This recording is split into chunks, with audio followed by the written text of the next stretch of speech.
and the parsevals equation. So before going to start the theorem, what is the parsevals equation? I already explained the definition in the previous class, but once again I will tell you the parsevals relation is parsevals relation or parsevals equation. Okay? See, set EK is an orthonormal sequence in an inner product space X.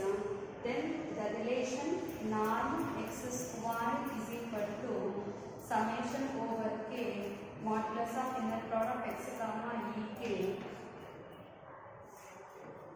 whole square for all x belongs to inner product space X is called parsevals relation or parsevals equation. EK is an orthonormal sequence in an inner product space X. Then the relation norm x square is equal to summation over k modulus of inner product x comma ek whole square for all x belongs to factor x is called parsevals relation. Our next theorem is based on this definition only. Now I would like to explain that theorem, very important for long answer 12 marks. See the theorem. Statement is an orthonormal set M in a Hilbert space H is total if and only if parsevals relation holds. So here given conditions is H is a Hilbert space and M is orthonormal set. We have to show that this M is total if and only if parsevals relation holds. Can I see the proof? Let capital H be a Hilbert space. Okay. Next we are taking orthonormal set M. So let capital M is equal to set EK such that k belongs to capital I be an orthonormal set. Okay. Now we have to apply the definition of orthonormal, that is inner product of EI comma EJ is equal to 0 if I not equal to j. Next is equal to 1 if I is equal to j. This is the orthonormal set definition. Okay. Now what we have to show? Write the limit to show that this orthonormal set is total if and only. So that to show that M is total if and only if parsevals relation holds. Parsevals relation holds. Okay. Now, for only if maybe say we have to prove necessary and sufficient conditions both. So, first we will take one condition. So, suppose parsevals relation holds to show that M is total. So, see our next line. Suppose parsevals relation holds.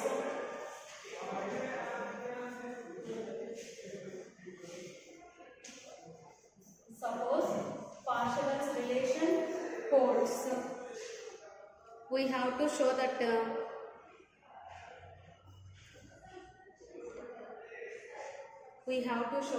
M is total. See our next line to show that M is total. So here total condition we have to show in the reverse. Okay. Mean to say if possible suppose that M is not total. Okay. See next line. If possible suppose that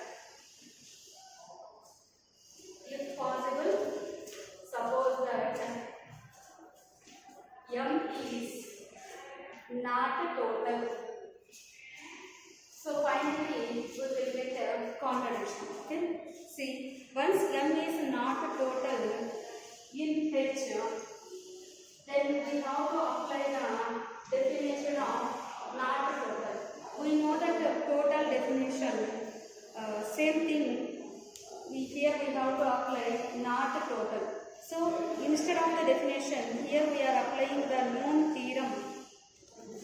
That is, when m is total, then there does not exist a non-zero x which is orthogonal to m. But here our supposition is not total, means to say there exists a non-zero x. So that here our next line is, by known theorem,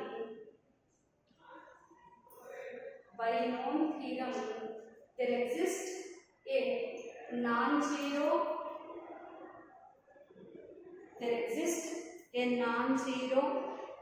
x belongs to H such that x is orthogonal to m.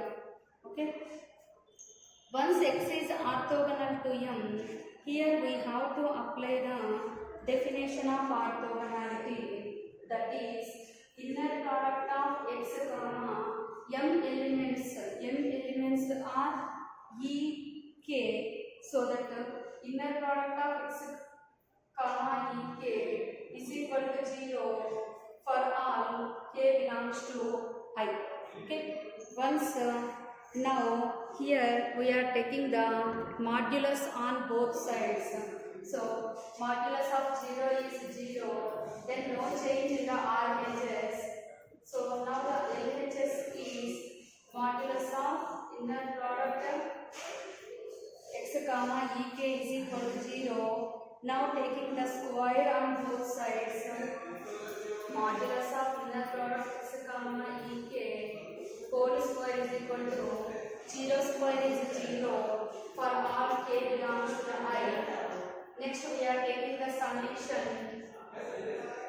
summation k is equal to 1 summation over k. Here starting and ending values are not necessary. Modulus of inner product x comma k whole square is equal to 0. Let it be equation number 1. Okay. Let it be equation number 1. Next, we will take x is non-zero. See, by the known theorem, when we applied known theorem, there exists automatically one non-zero vector. We will take that non-zero element.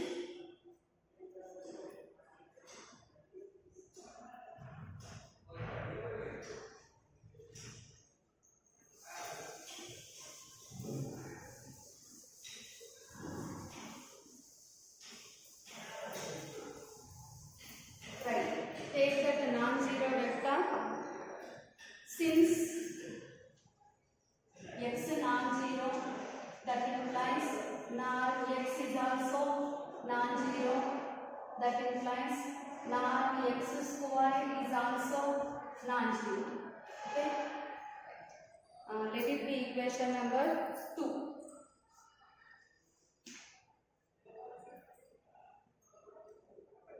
Okay. Right. Next, from 1 and 2. From 1 and 2. So, from 1, x square not equal to, in place of 0, equation 1 we have to substitute.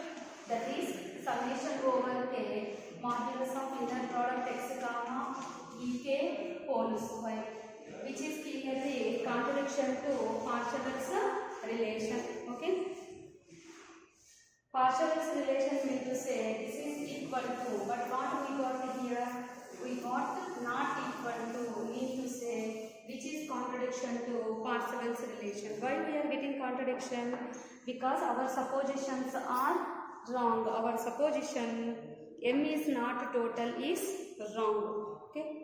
Right. Our next line is, which is contradiction to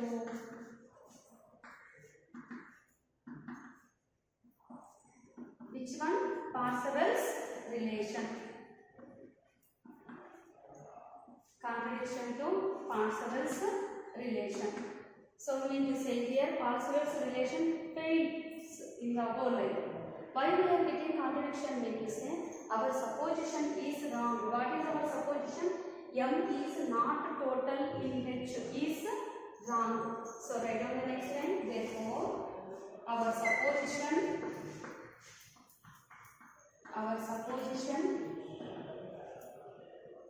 M is not total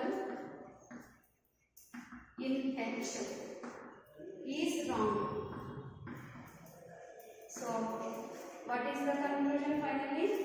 Hence, M is total in H. This is our one condition. So, suppose parsevals relation holds. To show that M is total, we can show this condition is in the reverse. So, if possible, suppose that M is not total, then apply the known theorem.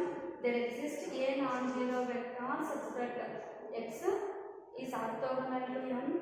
So, orthogonality definition we are applying, taking the modulus, taking the square, taking the summation on both sides. This is equation 1. Next, X non-zero, so that norm X value non-zero, norm X square also non-zero from 1 and 2 in place of 0 by equation 1. This gives nothing but a contradiction to the parsevals relation. Contradiction means to say, parsevals relation means to say, norm X square is equal to summation modulus inner product X comma EK whole square, but here we got not equal to, so that clearly contradiction. Contradiction means to say our supposition M is not total in H is wrong. So hence M is in H. This is necessary condition. Next, supposition, converse part, sufficient condition. Okay. So in sufficient condition, supposition is M is total in H to show that parsevals relation holds. Right now, conversely suppose that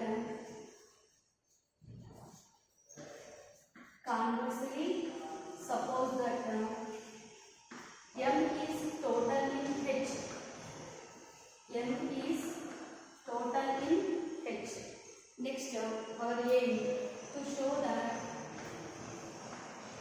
parsevals relation holds. Parsevals relation holds. So, for this, here we are considering X belongs to H and its non-zero Fourier coefficients can be arranged in a sequence. Okay. So, our next line is,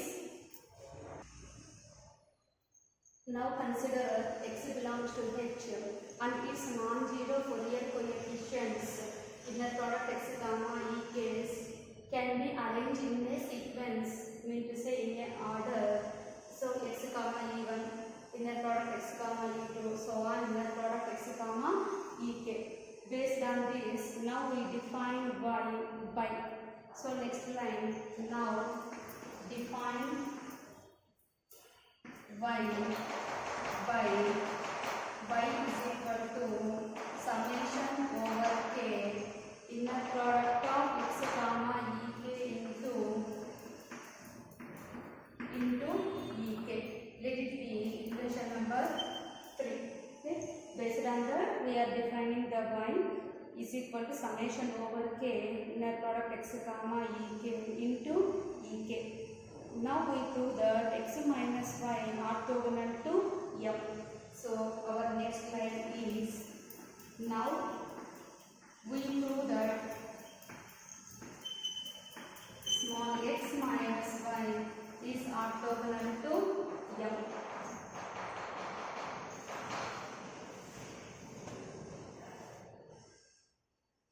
For this, now consider fixed Ej, comma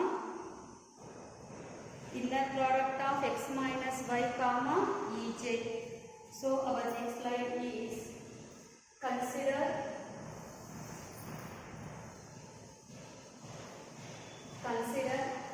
fixed Ej, comma next line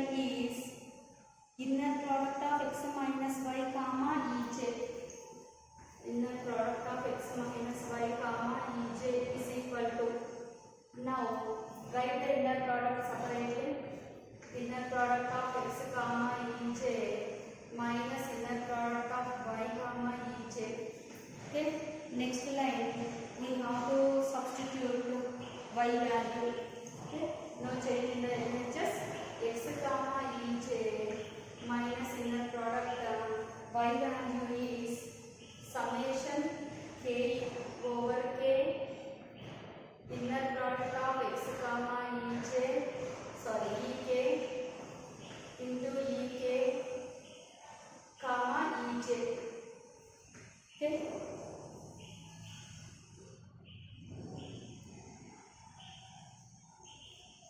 So inner product of x comma ej minus y value we are substituting into comma ej.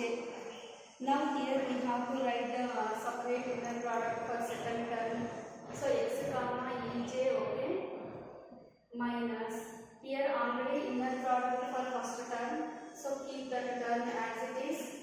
We have to take inner product for remaining variables, that is equal to into ek comma ej. ek comma ej.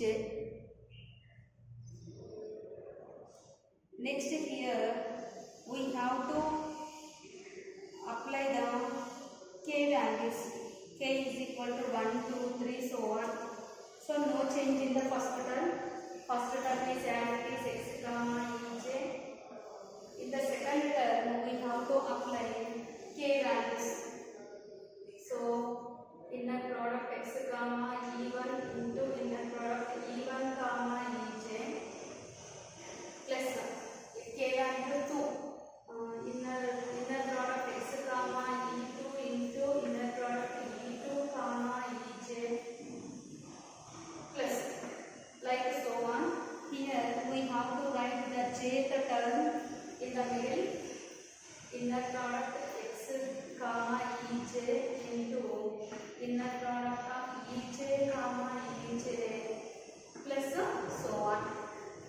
Okay. Now here simplify this thing. Substitute here x comma e1 inner product x comma e2 terms. Okay, we already know the values of x comma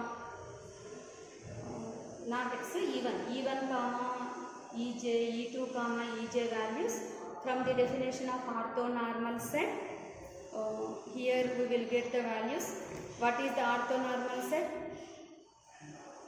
Orthonormal set is nothing but inner product of ei comma ej value is equal to 0 when I not equal to j.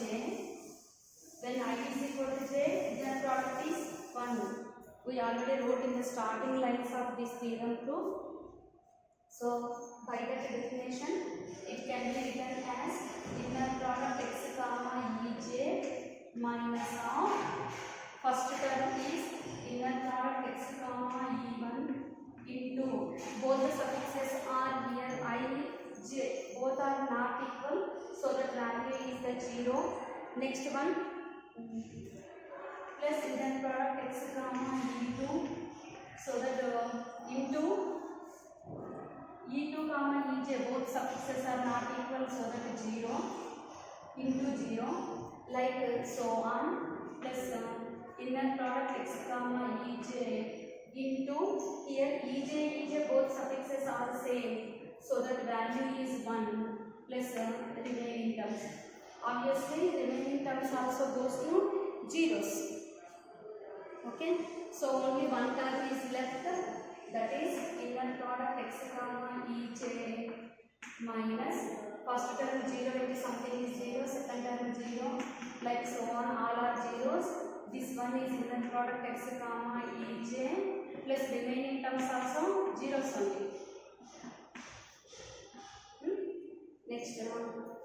So inner product of x comma ej, only one term is left, multiply minus x comma ej, x comma ej minus x comma ej, so that value goes to 0. What is the LHS of this line? LHS is inner product of x minus y comma ej.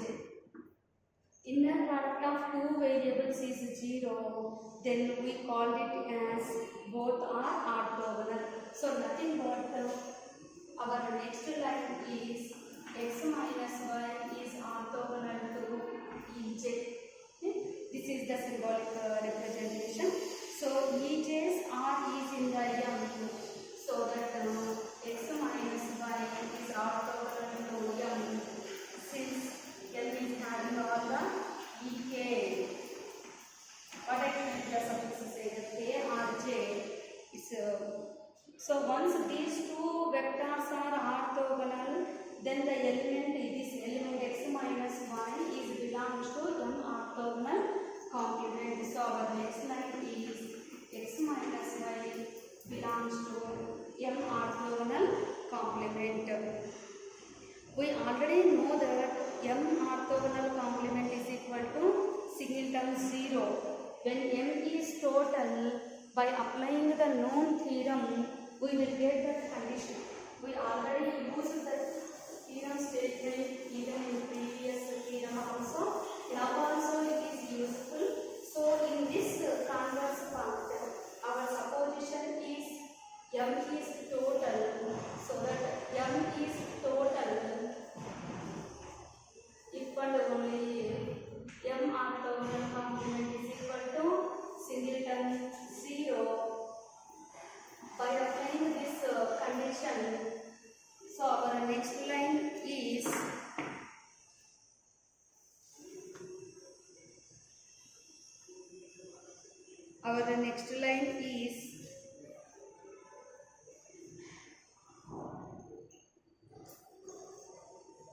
and m orthogonal complement is equal to singleton 0.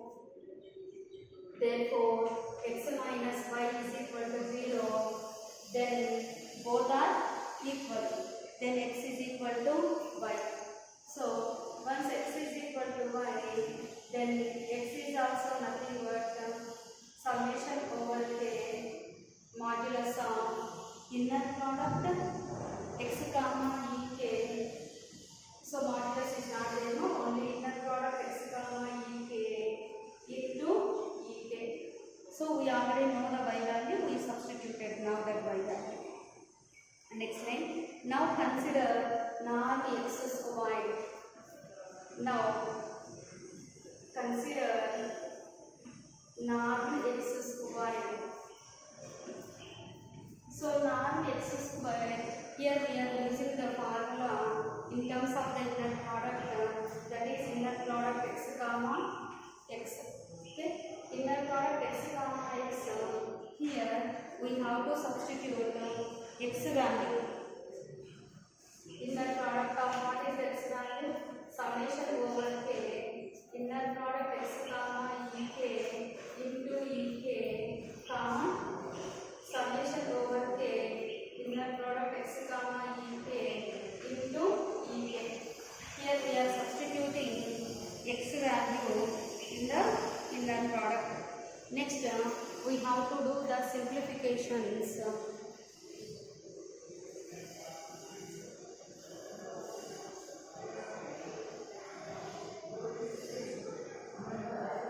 We have to do the simplifications. Then here how to write the simplifications. In this first term, this entire thing we have to write outside because Fourier coefficients. Then when we are writing the second term, then bar exists. Remaining is inner product of ek comma ek. Okay? So see our next line.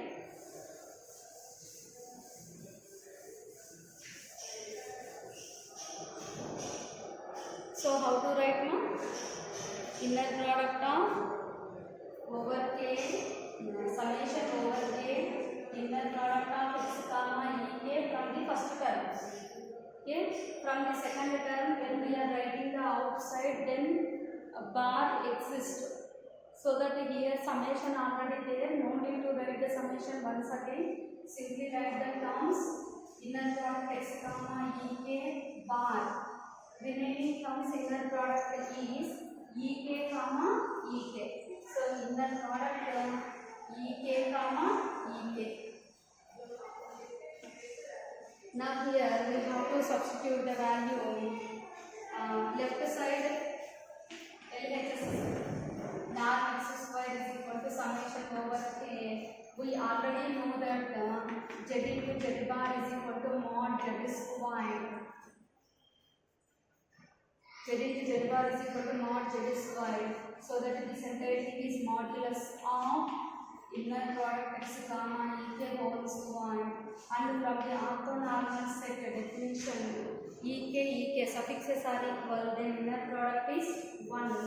So we substituted that value, multiply and write in the next line, that is norm x square is equal to summation over k modulus of inner product x comma ek whole square. This is nothing but parsevals relation. So hence parsevals relation holds. Parsevals relation holds. So easy and important theorem for long answer.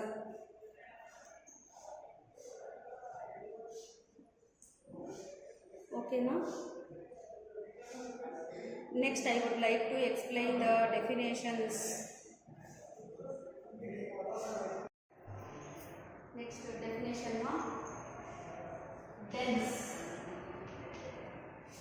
So you already know that a subset M of a metric space X is said to be dense if its closure is equal to X.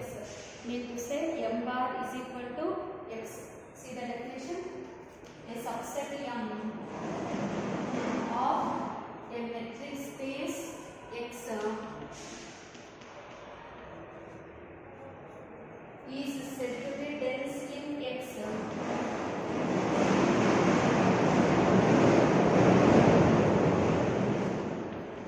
is said to be dense in X if M bar is equal to its closure is equal to X. M bar is equal to X. You already know this definition. Our next definition is separable metric space. Next definition is separable metric space.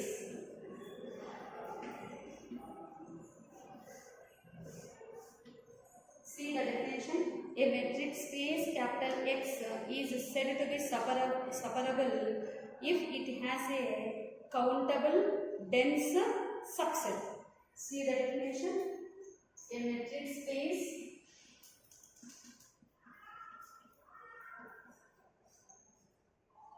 is said to be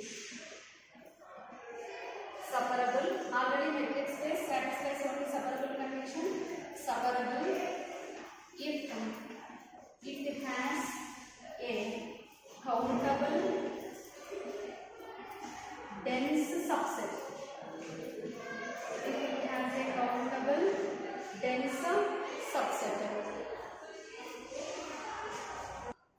See the definition.